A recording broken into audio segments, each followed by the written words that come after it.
So let's separate a little bit the domain engineering, whereas we understand the data that we're looking at, and we actually want to extract more value and further value, versus the, whether the data arrived or the data was, or tickers were mapped. So if you're going into production and you need your tickers mapped, the problem is solved. So, there are vendors out there that will do that, without limitation. Like there's Mactia, for example, as a company, they just do this for you if there is enough value for you not to do it yourself.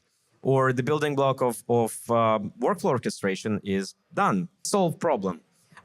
What I would argue is like you'd need to start from the domain, from what exactly you want to do, from hypothesis, and then integrate things or do the prior research for things that already exist and just integrate them. Distributed SQL engines like Athena, for example, they're coming up with Jupyter notebooks today that you can, with one line of code, access the data and start working it. If you know a little bit of Python or if you know a little bit of SQL, you can start querying the data immediately, which means you're dropping all these paper cuts. So, the death by 1,000 paper cuts. How do I do this? How do I do that?